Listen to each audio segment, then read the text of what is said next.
आपका, आतिफ खान आपका और सजाद बरकी आपका ख़ास तौर पे आपको इस ह्यूमन राइट्स की जो फंक्शन आपने आज बुलाई है इसके ऊपर आपको खराज तहसीन पेश करता हूँ। और सारे जितने भी जहाँ तक मुझे पता है ज़्यादातर डॉक्टर्स की कम्युनिटी है जो हम समझते हैं कि पाकिस्तान की जो नॉर्थ अमेरिकन फिजिशियंस वो जो एक्सपेट्रिएट पाकिस्तानी की सबसे ताकतवर कम्युनिटी है, तो मुझे बड़ी खुशी है कि मैं आज आप सबसे बात कर रहा हूँ।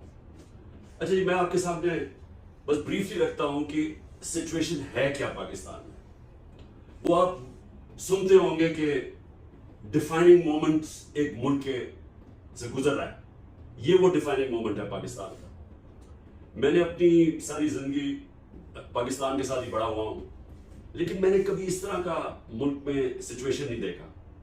ये एक बड़ा यूनिक सिचुएशन है। ये ऐसा है कि वो चार्ल्स डिकेंस की सही है ना कि it was the best of times and it was the worst of times. ये वो सिचुएशन है कि एक तरफ बिल्कुल एक क्रॉस रोड्स पे खड़ा है कि एक तरफ तबाही की तरफ जा रहा है पाकिस्तान, और वो मैं आपको एक्सप्लेन कर देता हूँ। बड़ा आप बेहतर जानते हैं, एक अवेयरनेस है आपकी कम्युनिटी में, क्योंकि मेरा बहुत ज्यादा अपना से इंटरेक्शन रहा है 30 साल से ज्यादा। तो एक तो आप में अवेयरनेस है, आप समझते हैं कि पाकिस्तान के इश्यूज क्या है, लेकिन क्रॉस रोड्स हैं क्या।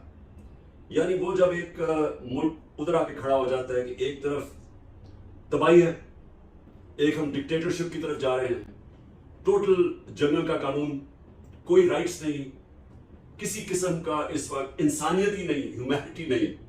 जो रास्ता पकड़ा हुआ है, यहाँ जो फैशिस्ट रजीम बैठी हुई है, ये सिर्फ एक तरफ लेके जाएगी तबाही के, क्योंकि इसमें होप ही कोई नहीं है। और मैंने कभी पाकिस्तानियों में इतनी होपलेसनेस नहीं देखी। जो अल आइन का एक मैनेजर आया वहां, वो इंडस्ट्रियल स्टेट है यूएई में, तो उसने कहा जो पिछले 7-8 महीने में पाकिस्तानियों ने इन्वेस्टमेंट की है अल आइन में, यूएई में, वो पिछले 10 साल में नहीं की। 9 लाख पाकिस्तानी, ये एक अखबार की रिपोर्ट है कि मुल्क छोड़ के चले गए टॉप प्रोफेशनल्स। हमें शौकत खाना में प्रॉब्लम हुआ है कि हमारे तकरीबन 10% कंसल्टेंट्स, और ये बड़े मुश्किल होता है, आप बेहतर जानते हैं कि जो कैंसर स्पेशलिस्ट, ऑन्कोलॉजिस्ट की बड़ी वर्ल्ड वाइड डिमांड होती है, प्लस सैलरीज इतनी ज्यादा है, और जैसे रुपया डिवैल्यू किया है तो उनके लिए और ज्यादा लुक्रेटिव हो गया बाहर काम करने का।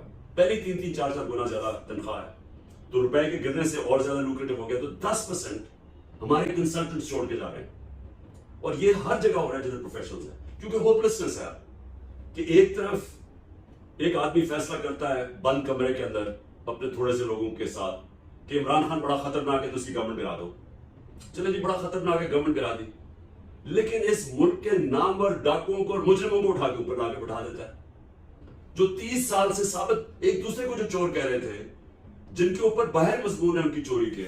जरदारी को नवाज शरीफ ने 2 दफा जेल में डाला करप्शन पे। वो जो Hudaibiya paper mill case, open shut case, वो इसने बनाया, जरदारी ने बनाया नवाज शरीफ के ऊपर। वो दो जो एक दूसरे को करप्ट कहते थे, जिनको फिर जनरल मुशर्रफ करप्ट कहता था, जनरल मुशर्रफ ने इनके ऊपर केसेस बनाए। नैब का जो चेयरमैन, पहला नैब का चेयरमैन था जनरल अमजद, उसने हमें ब्रीफिंग दी इनकी फॉरेन प्रॉपर्टीज की। उन्हीं लोगों को लाके ऊपर बैठा देता है एक घोड़ा सवार नाइट जो आता है हमें हर थोड़ी देर के लिए बचाने के लिए मुल्क को, और उन लोगों को जब ऊपर बैठा देता है वो फिर एक्सपेक्ट करता है कि भेड़ बकरियों की तरह सारी कौम अब इनको एक्सेप्ट करे। ये मैं तकबर का बता रहा हूं कि ये इतना एरोगेंस ऐसी आप इमेजिन नहीं कर सकते कि इस तरह की एरोगेंस की, क्योंकि मैंने उनको लेके आया हूं और जाके तकरीरें करनी शुरू कर दी, क्योंकि बड़ा रिजेंटमेंट आई, स्पेशली जो एक्स सर्विसमैन थे उन्होंने बड़ा रिजेंट किया, तो उनको जाके तकरीरें कर रहे हैं कि वो असल में कोई साबित नहीं हुआ नवाज शरीफ के ऊपर और जरदारी के ऊपर, कि जी वो तो, यानी उसने फिर कैंपेन करने की कोशिश की लोगों को बताने के लिए कि नहीं मैंने बड़ा ठीक फैसला किया। अब प्रॉब्लम क्या हुआ, उनको एक्सेप्ट करवाने के लिए अब यहां से असल डैमेज होना शुरू हुआ। जब इन्होंने देखा कि 9 अप्रैल को पीटीआई की गवर्नमेंट गिराई गई, 10 अप्रैल को स्पॉन्टेनियसली हजारों लाखों लोग निकले सड़कों के ऊपर सारे पाकिस्तान में। अगले दिन, ये कभी हुआ नहीं पाकिस्तान में। मैं ये दूसरी तरफ जा रहा हूं कि wise the best of times, कि एक दफा, पहली दफा इतना बड़ा रिएक्शन आया कि पब्लिक ने शो किया कि हम इन चोरों को नहीं एक्सेप्ट कर रहे हैं। उसके बाद मैंने जो जलसे थे, मैंने कोई 60-70 जलसे किए। पाकिस्तान की तारीख में कभी इतने बड़े जलसे नहीं हुए। उसके बाद और बाय इलेक्शंस आए, और ये हुआ ही नहीं है कि ऑपोजिशन में बैठ के पूरी एस्टैब्लिशमेंट, पुलिस, गवर्नमेंट की सारी मशीनरी, इलेक्शन कमीशन, सब 12 पार्टीज इकट्ठी सब उनकी मदद करें और 37 में से 30 बाय इलेक्शन हम जीत गए।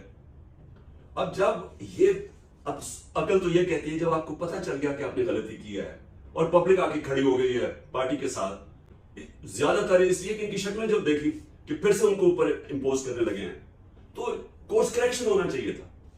बजाय कोर्स करेक्शन के वो कहते हैं कि when you have a big hammer everything looks like a nail. तो उन्होंने वो हैमर चलाना शुरू कर दिया और पार्टी के ऊपर वो तशद्दुद किया इन्होंने जुल्म किया। उसके बाद ये जो पाकिस्तान की तारीख में मैं 2 मार्शल लॉज तो मैंने देखे हुए हैं, जनरल मुशर्रफ का और जनरल ज़िया का।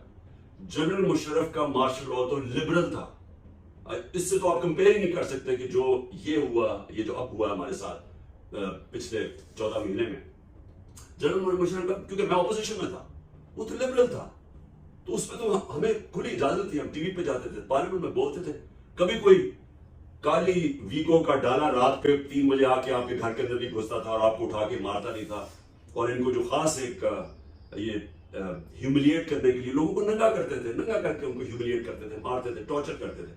ये शुरू हो गया जनरल बाजवा के दौर में, ये बताने के लिए कि नहीं एक्सेप्ट करो इन लोगों को। जिस तरह फिर से मैं कहता हूं कि हम इंसान ही नहीं, हम भेड़ बकरियां हैं, तो इनको मारते जाओगे तो ये उस तरफ चल पड़ेंगे।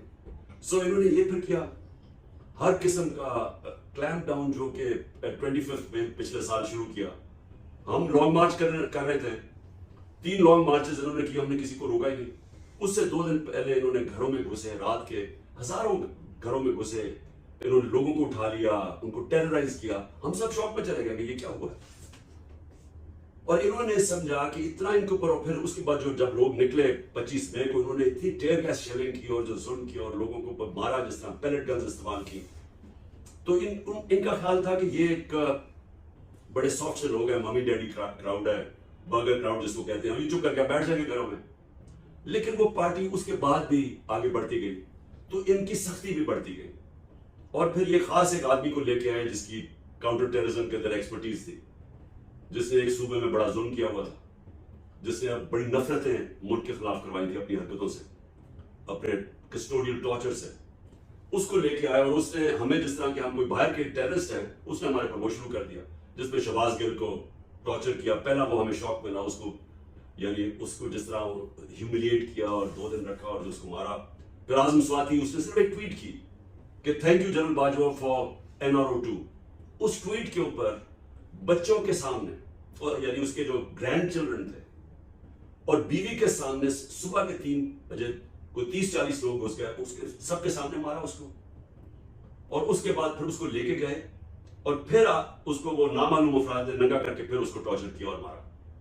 अभी तक आजम स्वाति की बीवी ट्रॉमेटाइज है, साइकाट्रिक ट्रीटमेंट लेनी पड़ी, बच्चे ट्रॉमेटाइज, जो ग्रैंड चिल्ड्रन थे वो ट्रॉमेटाइज थे। उसके बाद, और उससे पहले अरशद शरीफ का, उसको पहले इन्होंने वो थ्रेट किया, फिर उसको उसके ऊपर केसेस किए, फिर उसने चीफ जस्टिस को खत लिखा कि मेरी जिंदगी खतरे में है, और वो उसके बाद मुल्क छोड़ के जब गया तो उसको कीनिया में उसको असैसिनेट किया।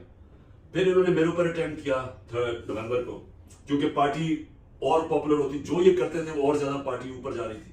3 नवंबर को मेरे ऊपर अटेम्प्ट किया, और फिर अटेम्प्ट ही नहीं किया, फिर जो इन्वेस्टिगेशन थी उस इन्वेस्टिगेशन को सैबोटाज किया, जिसमें इन शॉर्ट जो इन्होंने गवर्नमेंट ने बयानिया बनाया हुआ था, या पुलिस ने, एक शूटर था, दीनी इंतहा पसंद था, और मैं पहले से प्रेडिक्ट किया था कि दीनी इंतहा पसंद के जरिए मुझे असैसिनेट करने की कोशिश करेंगे। तो इन्होंने जो फाइंडिंग्स आई, जो फोरेंसिक रिपोर्ट आई, आई विटनेसेस आए, वो 3 शूटर्स निकले, तो वो डेथ ट्रैप था, वो अल्लाह ने बचा लिया। तो वो इन्होंने सैबोटाज कर दी, वो हमारी GIT की रिपोर्ट, क्योंकि ये इतने ताकतवर है अबव लॉ। उसके बाद फिर मेरे ऊपर एक और अटेम्प्ट किया 18 मार्च को, बड़े, वो भी अल्लाह ने खास बचाया। इन्होंने पूरा प्लान किया हुआ था जुडिशियल कॉम्प्लेक्स में मुझे कत्ल करने का, उधर से फिर मैं बचा। उससे पहले एक और इवेंट हुआ था, हेलीकॉप्टर, हम फ्लड्स थे तो DI खान से हेलीकॉप्टर पे, बड़ा हेलीकॉप्टर था KP गवर्नमेंट का, एकदम वो नीचे आना शुरू हो गया, हाइट लूज करना शुरू हो गया, पता चला गलत फ्यूल मिक्स उसका गलत किया गया, वो पता नहीं अल्लाह ने कैसे बताया कि नहीं तो पहाड़ी इलाका तो वो लैंड ही नहीं कर सकता था, तो एक बस फील्ड मिली, पहुंचते पहुंचते वहां रुक गए, तो वो बच गए, और भी एक दो अटेम्प्ट्स थे, लेकिन अल्लाह ने बचा लिया। उसके बाद ये जो फाइनली ये जो इन्होंने किया 9 मई का, ये 9 मई का इतना बड़ा ये मजाक हुआ है कि इन्होंने कहा जी गद्दारी होगी मुझसे। 9/11 है पाकिस्तान का, 9 मई को कल सुप्रीम कोर्ट की डिटेल जजमेंट आती है। वो क्या कहती है? डिटेल जजमेंट ये कहती है कि इमरान खान को अनकॉन्स्टिट्यूशनली एंड अनलॉफुली वहां से एबडक्ट किया गया। सो क्वेश्चन अब ये है कि जब मुझे अनलॉफुली और अनकॉन्स्टिट्यूशनली एबडक्ट किया, और सिर्फ वो अनलॉफुल नहीं था क्योंकि वो अरेस्ट नहीं था, वो रेंजर्स या कमांडोज ने मुझे उठाया था, क्योंकि मेरे साथ 3-4 कमांडोज थे, वो सारों ने कहा, वो एसएसटी के थे, सब ने कहा कि जी हम ये जानते हैं रेंजर्स नहीं, कमांडोज थे। एनीवे, जिस तरह उन्होंने मुझे पकड़ा, वो तो आपने सबने भी वो देखा होगा, लोगों को मारा इन्होंने डंडों से, और बेचारा वो हाई कोर्ट का वो स्टाफ बैठा हुआ था उस ऑफिस में, उनको मारा, हमारे वकीलों को मारा, मुझे भी एक था। तो और जिस तरह लेके गए, तो क्वेश्चन ये है कि क्या पब्लिक का जो रिएक्शन था वो जस्टिफाइड था या नहीं था? क्या मेरे वर्कर्स जिन्होंने इस तरह की अबडक्शन देखी जो इलीगल और अनलॉफुल थी, क्या उनका कॉन्स्टिट्यूशनल राइट नहीं था कि प्रोटेस्ट करना, पुरअमन एहतजाज करना? मुझे तो पता ही नहीं क्या हुआ उसके बाद, क्योंकि मुझे तो बंद कर दिया उन्होंने जाके। तो जब मैं सुप्रीम कोर्ट में पेश हुआ, तो जज ने पहली दफा मुझे बताया कि यहाँ बड़ा वायलेंस हुआ है, यहाँ बड़ी तोड़फोड़ हुई है, आर्सन हुआ। तो मैंने तो इमीडिएटली कंडेम किया, क्योंकि हमने तो 27 साल की पॉलिटिक्स में कभी भी अलाउ नहीं किया वायलेंस। हमारी तो सारी पॉलिटिक्स ही ये थी कि लॉ के बीच में रहकर करना है, और वो पीसफुल प्रोटेस्ट हमारा कॉन्स्टिट्यूशनल राइट है। तो मैं बड़ा हैरान हुआ कि ये कैसे हुआ, ये कि कोर कमांडर का घर जला दिया गया, और ये जो रेडियो पाकिस्तान जला दिया गया, और 2-3 एक वास्करी टावर वो जला दिया गया। आहिस्ता आहिस्ता, क्योंकि पहले तो सारे, और 48 आवर्स में टोटल क्रैकडाउन हो सकता है कि 10,000 लोग आप 48 घंटे में पकड़ ले, अगर आपका पहले से प्लान नहीं बना हुआ था, क्योंकि किसी के पता चलाते हैं, हम उनके घर के पते लेते हैं, कुछ करते हैं। ये कैसे हो गया कि 48 घंटे में एकदम 10,000 लोग पकड़ के जेल में डाल दिए, सारी लीडरशिप पकड़ ली। और जो सबसे अफसोसनाक चीज ये है कि कोई इंडिपेंडेंट इंक्वायरी नहीं हुई। कि हम कह रहे, 2 वर्जन है ना, हम कह रहे हमें तो आहिस्ता आहिस्ता पता चल गया कि ये इम्बेड किए हुए थे लोग, हमारा तो इनसे कोई ताल्लुक ही नहीं था। तो हमें तो पता था कि पार्टी ने कभी किया ही नहीं ऐसे, तो हमें पता था कि लोगों को अंदर घुसाया गया जिन्होंने ये करवाया। लेकिन वन साइडेड वर्जन, कोई इन्वेस्टिगेशन नहीं, कोई इंडिपेंडेंट नहीं, जज, जूरी एंड एक्सिक्यूशन ने फैसला किया कि इन्होंने किया, मेरे को मारो। उससे भी ज्यादा आप सबके लिए मैं कहना चाहता हूं कि ये सबसे ज्यादा खौफनाक जो चीज वो ये कि 25 लोगों को उस दिन शहीद किया। 16 के पास तो हमारे उनके पूरे एड्रेसेस पता है वो कौन लोग हैं, लेकिन जो बाकी 9 लोग हैं वो गायब है, उनका हमें कोई पता नहीं है, क्योंकि वो उनके सारे लोग, इतना ज्यादा एक खौफनाक सिचुएशन बना हुआ है, इतना ज्यादा लोगों को डराया गया कि वो चुप करके बोल ही नहीं रहा, क्योंकि हर किसी को पकड़ उठा के ले जाते हैं, रिश्तेदारों को उठा के ले जाते हैं। लेकिन अगर 16 लोग भी आपके 16 डेथ्स, एक पुलिस वाले को या रेंजर को गोली नहीं लगी, इसका मतलब सब किसी के पास हथियार नहीं थे। तो 16 लोगों को गोलियां लगी, 16 लोग शहीद हुए, 9 में से ऊपर से 100 लोगों को बुलेट वुंड्स थी, और 3 लोगों की टांगें कट गई क्योंकि गोलियों से उनकी टांगें जाया हो गई। एक आदमी इस वक्त पैरालाइज है, उसकी कमर में गोली लगी, और आप यकीन करें एक किसी ने बोला ही नहीं इसके ऊपर कोई। यानी वो कोर कमांडर घर बड़ा बुरा हुआ, हम सब कंडेम करते हैं, लेकिन इंसानी जाने गई हैं। वो किसी के, उनके बच्चे थे, किसी के बेटे थे, किसी के हस्बैंड थे, उनके ऊपर कोई बात ही नहीं कर रहा कि मुझे लोग, एक मेंशन नहीं है। हम एफआईआर नहीं कटवा सकते, कोई एफआईआर नहीं कटवा सका कि जो उनके जो रिश्तेदार शहीद हुए। वो तो एक तो पुलिस का डर इतना ज्यादा, तो एक खौफ की फिजा बना के सारा जो डिस्कोर्स है, मीडिया को टोटल कंट्रोल कर लिया। सारा मीडिया टोटली कंट्रोल्ड है। आपको पता है कल IMF की मीटिंग हुई, तो वो जो तस्वीर के अंदर से मुझे उन्होंने गायब कर दिया। यानी इतना खौफ है कि इमरान खान का नाम भी नहीं आना चाहिए। और उसके अलावा हमारे लोग टीवी पे नहीं जा सकते रिप्रेजेंट करने के लिए, उनको उठा लेते। अब सिर्फ वकील ही रह गए हमारे पास जो कि रिप्रेजेंट करते थे। anyway, मैं ये कह रहा हूं कि ये वन साइडेड वर्जन मेरे मुताबिक ये सारा प्लान था। इन्होंने हर हरबा इस्तेमाल किया पीटीआई को क्रश करने का। वो और ज्यादा अब आप पार्टी को कैसे क्रश करेंगे जब वो पब्लिक ने फैसला कर लिया कि वो पार्टी के साथ खड़ी हो गई। वो रिफ्लेक्टेड है बाय इलेक्शंस में, वो सारे ओपिनियन पोल्स में रिफ्लेक्टेड है। तो उससे अगर ये इनका ख्याल है कि ये खौफ फैलाएंगे, लोग हमारे तोड़ रहे हैं, जो जेल में जाता है पीटीआई का पकड़ लेते हैं, वो जैसे वो कहता है कि मैं पीटीआई छोड़ रहा हूं, उसके सारे क्रिमिनल केसेस खत्म हो जाते हैं, उसमें दहशतगर्दी खत्म हो जाती है, सारे केसेस खत्म हो जाते हैं। तो सारों को पकड़ते हैं, जिसको पकड़ते हैं। अब इतना हमारे कई लोग, अब doctor Yasmin 75 cancer patient, cancer survivor, उसको पकड़ा हुआ है, औरतों को पकड़ा हुआ है, सिर्फ और सिर्फ ये जोर लगाने के लिए पीटीआई छोड़ दो, पीटीआई को खत्म करो। तो मैं क्यों अब कहता हूं कि in a way it's the best of time. Best of times ये है कि कभी भी मैंने अपनी जिंदगी में नहीं सोचा था कि पाकिस्तानी कौम को समझ आएगी जो मैंने ये 27 साल पहले अपनी मूवमेंट शुरू की थी इंसाफ की। देखिए, आप अब अमेरिका में, आप इस चीज को समझते हैं, और मैं भी तब समझा जब मैं एज ए टीनेजर इंग्लैंड गया, जब मैं क्रिकेट खेलने गया, यूनिवर्सिटी गया, मुझे पहली दफा समझ आई कि रूल ऑफ लॉ क्या होता है। हमें इस चीज की समझ ही नहीं थी, क्योंकि यहाँ तो डिक्टेटरशिप थी अयूब खान की जब हम बड़े हो रहे थे। तो पहली दफा हमें समझ आई कि रूल ऑफ लॉ होता क्या है, कि no one is above law, और ये है बेसिस सिविलाइज्ड सोसाइटी का। इसीलिए मैंने अपनी पॉलिटिक्स शुरू की थी 27 साल पहले, और 14 साल उसमें से विल्डरनेस में थे, क्योंकि लोगों को समझ ही नहीं आ रही थी। क्योंकि यहाँ जी हर कोई मुझे कहता था जी रोटी कपड़ा मकान टाइप कोई स्लोगन लेके आए, नहीं तो लोग आपके साथ नहीं चलेंगे। और वो मैं समझ गया क्यों, क्योंकि यहाँ तो इंसाफ हुआ ही नहीं है कभी। देखें, हमारी एक बड़ी फेमस एक जोक चलती है पंजाब के अंदर। वो जोक ये है कि एक बरासी दुबई से बड़ा पैसे बना के आता है, और वो आके चौधरी की बेटी से कहता है मैंने शादी करनी है। अब वो जो चौधरी है वो उसको मार मूर के वो उसे नौकरों के दरबार फेंको। तो वो फेमस जोक ये है कि वो जब वो उठता है तो फिर चौधरी साहब के पास कहते चौधरी साहब मैं फिर ना समझा। तो आप ये सोचें कि अमेरिका में कोई जोक हो सकती है क्या? कोई किसी को इस चीज के ऊपर कोई मार सकता है? क्योंकि यह रूल ऑफ लॉ है, या प्रोटेक्शन है, या कमजोर की प्रोटेक्शन है। ये लोगों को समझ नहीं आती। यहां जो ताकतवर है, और ये कभी भी माशा कामयाब नहीं होता, ये मेरी आप और से बात समझ लें। और ये हमें इतना ही नहीं पता कि ये हमारा जो सबसे पहले जब मदीना की रियासत बनी थी, मैं लोगों को समझा के थक गया हूं, क्योंकि वो जो रियासत थी वो एक मॉडर्न रियासत थी, सारे मॉडर्न प्रिंसिपल्स के ऊपर बेस्ड थी। उसका जो मेन प्रिंसिपल था वो रूल ऑफ लॉ था, अदल और इंसाफ, और उसके ऊपर फाउंडेशन बनी थी one of the greatest civilizations ever. सबसे बड़ा दुनिया की तारीख में इनकलाब आया था। मैं लोगों को समझाता हूं कि इसको स्टडी करें इंटेलेक्चुअली। हम दीनी तरफ ले जाते हैं, मैं चाहता हूं कि इसको इंटेलेक्चुअली स्टडी करें कि ये दुनिया में कितना बड़ा फिनोमेना था कि 625 के अंदर जंग बदर होती है, 313 लड़ने वाले, 636 11 साल के बाद बैजेंटाइन एम्पायर, रोमन एम्पायर यारमुख की जंग में हार जाता है मुसलमानों से। सुपर पावर 1 लाख उनकी सदन लीजन थी, वो 11 साल के बाद वो, और 12 साल के बाद दूसरी सुपर पावर पर्शियन एम्पायर वो कत्सिया में हार जाता है।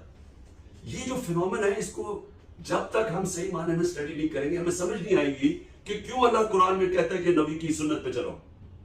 क्योंकि वो जो रेवोल्यूशन आई थी उसको हम कभी भी डिस्पैशनेटली अंडरस्टैंड नहीं करते। जो सबसे बड़ा काम उस रेवोल्यूशन का था, इंसानों को आजाद कर दिया था, और आजाद इंसान ही माशरे को उठाते हैं। और आजादी के ऊपर क्यों इतना बड़ा एम्फेसिस है कुरान में? जो अपनी जान खो देता है आजादी के अंदर, उसको शहीद कहा जाता है। शहीद का रुतबा सिर्फ पैगंबरों से नीचे है, सेकंड, यानी इतना बड़ा रुतबा है। मतलब कि आजादी का इतना बड़ा रुतबा है। सारे अल्लाह के जो पैगंबर आए थे वो सारे इंसाफ की बात करते थे, क्योंकि इंसाफ से आजादी मिलती है। ये जो मैं अभी आप चौधरी की जोक सुनाई है मरासी की, ये क्या रिफ्लेक्ट करता है कि यहां एक सोसाइटी है जिधर ताकतवर है, ही इज अबव लॉ, और जो नीचे है he has no access to justice, उसके ऊपर बुनियादी हुकूक ही नहीं है। क्यों? और इसी का जो हजरत उमर के जमाने में बड़ा फेमस एक इंसिडेंट में, नाम अब उनकी मुझे नहीं याद, कि एक प्रिंस होता है, वो मुसलमान हो जाता है, तवाफ कर रहा होता है खाना काबा का, एक गुलाम का पैर आ जाता है उसके वो चोगे पे, तो वो उसको मारता है। वो जाके हजरत उमर को रिपोर्ट करता है। हजरत उमर उसको बुलाते हैं, प्रिंस को पूछते हैं कि तुमने ये किया? उसने कहा हाँ ये गुलाम था। वो कहते हैं वापस मारो उसको। सो जो ये प्रिंस को जब उन्होंने कहा ना कि वो भी कानून से ऊपर नहीं है, जब हजरत उमर ने अपने बेटे को कोड़े पड़वाए, जब उसने कानून तोड़ा, जब जब नबी सल्लल्लाहु अलैहि वसल्लम ने अपनी बेटी का कहा कि अगर वो जुर्म करेगी तो मैं सजा उसे मिलेगी, और फिर जब उन्होंने कहा कि बड़ी कौमें तबाह हो गई जिधर ताकतवर कानून से ऊपर था और कमजोर के लिए प्रोटेक्शन नहीं थी, इसीलिए जब हजरत अबू बकर खलीफा बने पहली उनकी मिशन स्टेटमेंट क्या थी कि मैं ताकतवर और कमजोर को कानून के सामने एक कर दूंगा, रूल ऑफ लॉ। हजरत उमर की स्टेटमेंट कि कोई ताकतवर जुल्म नहीं कर सकेगा, हजरत अली की सिमिलर स्टेटमेंट। हजरत अली यहूदी से केस हार जाते हैं क्योंकि वो काजी उनके बेटे की गवाही कबूल नहीं करता। सो एक यहूदी, एक माइनॉरिटी भी एक खलीफा वक्त से केस जीत सकता था। सो वो था इंसाफ जिसके ऊपर बनी थी बुनियाद, लोगों को आजाद कर दिया। जब आप अमेरिका में अब आते हैं या इंग्लैंड में, मैंने देखा हुआ है कि लेबर क्लास हमारी आती थी, मैं आज से 50 साल पहले की बात कर रहा हूं, तो वो देखते देखते वो क्यों ऊपर चले जाते थे, उनको पैसे तो नहीं बांट रहा था, क्योंकि उनके जो जब आप रूल ऑफ लॉ में होता है तो जब आप अपने कानून के ऊपर चलें और आप अपने टैक्सेस दें, आप आजाद हो जाते हैं माशरे में, आपको कोई तंग नहीं कर सकता, आपको प्रोटेक्शन मिल जाती है, और इसलिए वो प्रॉस्पर कर जाते हैं। तो हमारा जो सबसे बड़ा मसला है ना, वो जो मैंने 27 साल पहले शुरू किया था, रूल ऑफ तहरीक इंसाफ, हमें अपने आप को इस वक्त आजाद करना है। ये जो एक छोटा सा एक मैं अब क्या कहूंगी एलीट कैप्चर करके बैठी हुई है हमारे सारे वसाइल के ऊपर, वो जो ऊपर है चोरी करती है तो एनआरओ मिल जाता है। इमरान खान को यानी एक्स प्राइम मिनिस्टर को जब मुझे जो असैसिनेशन अटेम्प्ट होता है, मैं एफआईआर नहीं कटवा सकता। ये फंडामेंटल राइट है शहरी का कि मुझे पता है कौन जिनको मैं सस्पेक्ट कर रहा था, मैं उनकी इन्वेस्टिगेशन नहीं करवा सका। मैं prime minister, ex prime minister, head of the largest party इन पाकिस्तान, मैं अपनी एफआईआर रजिस्टर नहीं कर सका।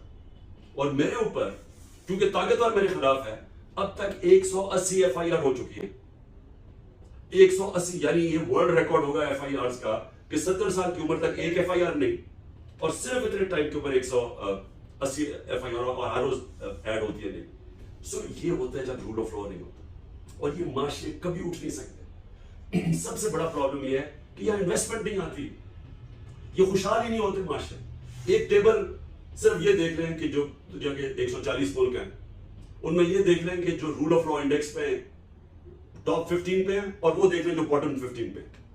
जो टॉप 15 पे हैं उन सब का जो पर कैपिटा इनका वो $60,000 से ऊपर है, और जो बॉटम 15 पे है जिसमें पाकिस्तान भी है, हमारा पर कैपिटा इनका $1,500 है। जो नंबर 1 है डेनमार्क, उसका $68,000। हमारे सामने सिंगापुर जिसका पर कैपिटा पाकिस्तान का एक ही था, अब मैं बात कर रहा हूं 60s में, हम तकरीबन एक ही हमारा था कि $500 या इस तरह कुछ था। आज सिंगापुर का $55,000 पर कैपिटा इनकम, और हमारा $1,300-1400 है। उसकी वजह क्या है कि सिंगापुर के अंदर जो उनका जो प्रीमियर ली कुआन यू था, उससे सबसे पहले रूल ऑफ लॉ लेके आया, उसकी किताब भी है, सबसे पहले रूल ऑफ लॉ लेके आया। और जो करप्शन है वो सिम्टम्स हैं when there is no rule of law. सारी जो गरीब मुल्क हैं वो गरीब मुल्क है ही इसलिए कि वहां रूल ऑफ लॉ नहीं है। आपके कोई देख लीजिए डेवलपिंग वर्ल्ड, नाइजीरिया की मैं इसकी मिसाल देता हूँ, सबसे ज्यादा तेल नाइजीरिया के अंदर है सारे अफ्रीका में, लेकिन वो गुर्बत की इंतहा है क्योंकि वहां भी एक करप्ट एलीट अबव लॉ बैठी हुई है, और वही पैसे चोरी कर करके बाहर भेजती है। और ये सारी डेवलपिंग वर्ल्ड का इशू। सो हमारा जो समा इस वक्त हुआ क्या है कि पाकिस्तानी कौम के अंदर वो अवेयरनेस है जो कभी पहले नहीं थी। सो इन दैट सेंस हम उस स्टेज पे पहुंच चुके हैं, जिधर कभी भी इस मुल्क के अंदर इस तरह का पब्लिक अवेयरनेस नहीं थी, और पब्लिक एक तरफ आके एक पार्टी के साथ खड़ी हो गई है। वो जो मर्जी कर रहे हैं आप, वो पब्लिक उस पार्टी के साथ जुड़ गई आके, इसलिए इलेक्शन से भाग रहे हैं। इसलिए इन्होंने 14 मई को despite supreme court order according to the constitution Punjab का इलेक्शन होना चाहिए था, इन्होंने नहीं कराया क्योंकि सब डरे हुए हैं। और डरे इसलिए हुए हैं कि वो जो मैंने आपको पहले बताया कि जो 37 में से 30 बार इलेक्शन हम स्वीप कर गए डिस्पाइट टोटल गवर्नमेंट सपोर्ट और एस्टैब्लिशमेंट। सो इसलिए हो क्या रहा, ये भाग रहे हैं इलेक्शन से, और ये इलेक्शन तब करवाएंगे जब ये समझते हैं कि तहरीक इंसाफ क्रश हो गई है। और तहरीक इंसाफ को क्रश करने के लिए उन्होंने, जिस तरह मैंने कहा, सारी सीनियर लीडरशिप या छुपी हुई है या जेलों में है, और वो जेल में से सिर्फ तब निकलती है अगर वो अनाउंस करें। लेकिन आपको जरा मैं जो बता रहा हूं कि व्हाई इज इट कि पाकिस्तान की तारीख में बहुत, और मैं समझता हूं कि अब इसको कोई रोक नहीं सकता। जब पब्लिक एक खड़ी हो जाती है एक पार्टी के साथ, जब पब्लिक उसको आप जो मर्जी कर ले, वो थोड़ी देर के लिए सबड्यू भी हो जाएगी, लेकिन जब इनको मौका मिलेगा इलेक्शन में, ये देखना, मैं आज आपके सामने प्रोडिक्शन करता हूं कि ये जो मर्जी कर रहे हैं, ये इसको आप रोक ही नहीं सकते। क्योंकि मैं वो आदमी जिसने 27 साल जीरो से शुरू की है पार्टी। 27 साल पहले किसी ने भी नहीं किया कि जीरो से पार्टी शुरू की, और मैंने आज 14 साल तो विल्डरनेस कहते हैं ना, आहिस्ता आहिस्ता मैंने पब्लिक ओपिनियन को चेंज होते देखा। जो आज पाकिस्तान का पब्लिक ओपिनियन है, ये कभी पहले नहीं था। जिस तरह आज पाकिस्तान कौम को इश्यूज की समझ है, और उसमें हमारा यूथ खास तौर पर सोशल मीडिया का बहुत बड़ा हाथ है, बल्कि आज तो हम सिर्फ सोशल मीडिया के जरिए आपके साथ कम्युनिकेट करते हैं। लेकिन जो खुशहाल चीज वही है, मैं आपको मिसाल दे रहा हूं पंजाब की। पंजाब के अंदर मैंने टिकट्स दे दिए थे, यहाँ हमारे जो इलेक्शंस हो रहे थे 14 मई के। अब ये सोचे कि इन्होंने पूरा जोर लगा दिया, लोगों के घर तोड़े हैं, लोगों के घर लूटे हैं, लोगों के रिश्तेदारों के पास पहुंच गए, सब छुपे हुए हैं। जितने भी टिकट होल्डर्स हैं हमारे, सब छुपे हुए अंडरग्राउंड में। उनके रिश्तेदारों पे पहुंचे हैं, उनके बच्चों पे पहुंचे हैं, उनकी बिजनेसेस बंद कर दी है। यानी कभी इस तरह का तशद्दुद नहीं किया। मैं भी ये करते होंगे नाजी जर्मनी के अंदर या स्टालिन के सोवियत यूनियन में, कि अगर आपका जिस आदमी को ढूंढना है वो नहीं है, तो उसके रिश्तेदारों को पकड़ लो, उसके बच्चों को पकड़ लो, उनकी औरतों को पकड़ लो। ये कभी नहीं होता था, इस मैंने तो कभी नहीं सुना। उसके बावजूद हर किस्म का इन्होंने जुल्म किया और उनको डराया, धमकाया, उनको उनकी बिजनेस बंद किए। 400 टिकट होल्डर्स हैं पंजाब में। आप यकीन करेंगे 400 में से इस पूरे तशद्दुद के बावजूद सिर्फ 40 गए हैं, बाकी सारे इंटैक्ट खड़े हैं। तो इससे ये डरे हुए हैं, क्योंकि इन्हें पता है कि जब इलेक्शन होगा, अच्छा जो टिकट होल्डर्स है उनको भी पता है कि जैसी जो छोड़ रहा है, वो पब्लिक का इतना रिएक्शन आ रहा है कि उनकी कोई चांस ही नहीं, उनकी पॉलिटिक्स खत्म हो जाती है, इसलिए रेजिस्ट कर रहे हैं। और वो छोड़ता है तो 6-7 नीचे बैठे हुए उनकी जगह लेने के लिए। इसलिए ये पब्लिक को ये नहीं कुछ कर सकते, जितना भी करेंगे। पब्लिक ओपिनियन कोई ये जानवर नहीं है। पब्लिक ओपिनियन को आप ये इस तरह के तरीकों से, नीचे वोटर तो आपका खड़ा हुआ है, तो इन्होंने जो ये जो अब आगे, अब मैं प्रेडिक्ट कर रहा हूं आगे इन्होंने क्या करना है। ये डरेंगे, इलेक्शन अनाउंस करना पड़ेगा इनको, 14 अगस्त इज द लास्ट डेट। उसके बाद इनको इलेक्शन करना पड़ेगा। तो इनका प्लान क्या है? एक, मुझे जेल में डालने का प्लान है। मैं एंटिसिपेट कर रहा हूं, क्योंकि 180 केसेस हैं, तो मैं एंटिसिपेट कर रहा हूं कि मंडे या फ्राइडे तक मुझे जेल में डाल देंगे, क्योंकि मुझे लगता है कि इनके प्लान वो बने हुए, डेस्परेट हुए हुए ना।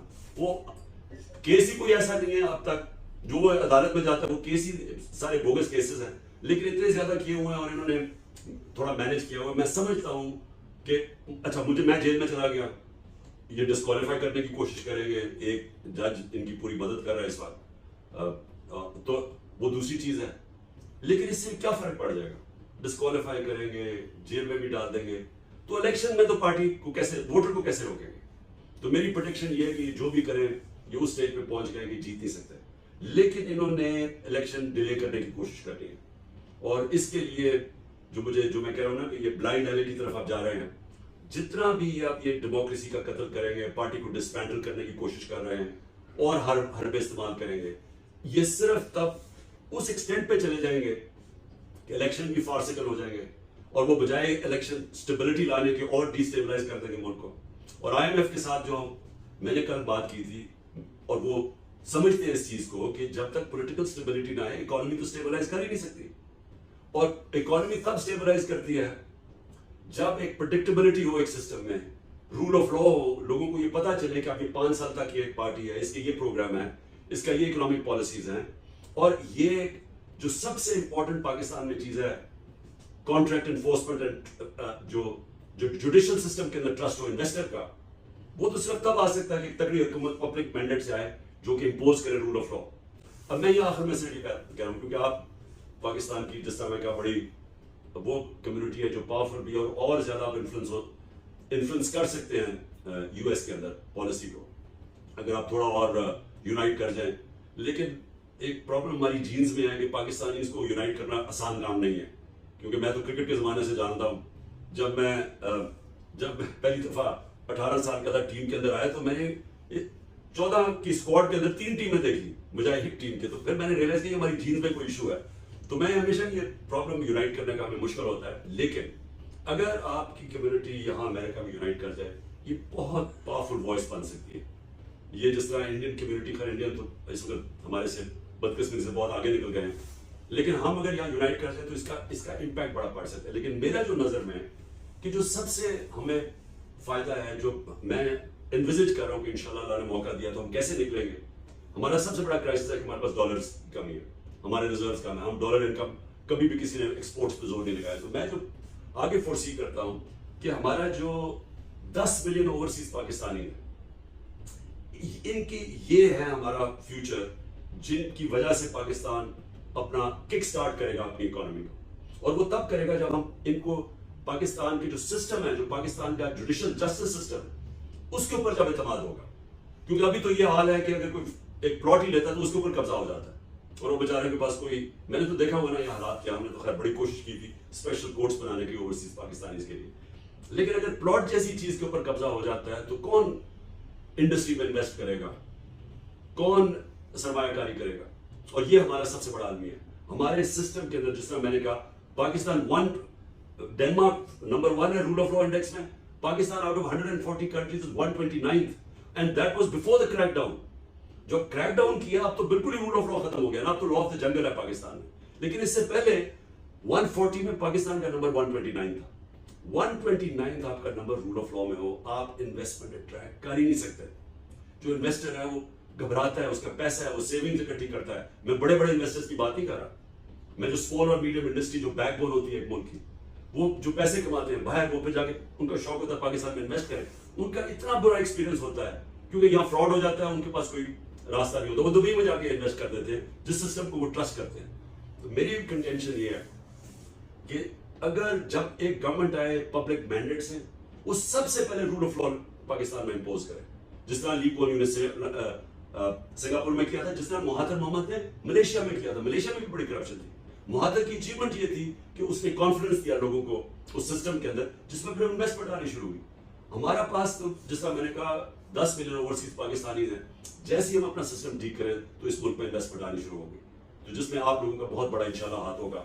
और मैं डॉक्टर्स के लिए कहना चाहता हूँ, हमने जो हेल्थ कार्ड शुरू किया था उसका मकसद क्या था? हेल्थ कार्ड का ये था क्योंकि इस वक्त सिर्फ जो हम गवर्नमेंट हॉस्पिटल बना ही नहीं सकते सारे मुल्क को कवर करने के लिए, तो हेल्थ कार्ड का मकसद ये था कि हेल्थ इंश्योरेंस अगर हर शहरी के पास, हर खानदान के पास 10 लाख की होगी तो गाँव के अंदर, देहातों के अंदर बाइंग पावर आ जाएगी लोगों को पैसे देने के लिए, और प्राइवेट सेक्टर चला जाएगा वहां। और जाना शुरू हो गया था, प्राइवेट सेक्टर जाना शुरू हो गया था देहातों के अंदर। कैटरैक्ट के ऑपरेशन, छोटी छोटी क्लिनिक्स खुल गई थी जो हेल्थ कार्ड के ऊपर था, तो लोगों को हेल्थ कवर मिल गया था। उसके अलावा प्राइवेट सेक्टर नेटवर्क फैला सकता पूरा हमारा पाकिस्तान के अंदर, और फिर कम्पीट करें गवर्नमेंट हॉस्पिटल से। गवर्नमेंट हॉस्पिटल पर प्रेशर पड़ जाएगा कि वो अपनी परफॉर्मेंस ठीक करें। तो ये हमारा बड़ा रेवोल्यूशनरी आइडिया था, और एक्चुअली इसके बड़े अच्छे अच्छे रिजल्ट्स आ रहे थे जो ये हुकूमत रोल बैक करने की कोशिश कर रही है। तो आखिर में मैं आप सबका अच्छा, मेरे पास पूरी लिस्ट आई हुई है, मुझे इन्होंने भेजी है। हाँ, डॉक्टर जलील खान, आपका भी निज़ाम मोहम्मद को तो मैं कह बैठा हूँ, डॉक्टर मोहम्मद तारिक, और हाँ हमारे die hard doctor Nasrullah Khan, आपको भी मैं खास तौर पे आपका शुक्रिया अदा करता हूँ। और आप सबका जो हमारी पाकिस्तानी अमेरिकन कम्युनिटी है, मैं समझता हूँ कि आप में सबसे ज़्यादा पोटेंशियल है इस मुल्क की मदद करने का। बहुत बहुत शुक्रिया जी, थैंक यू।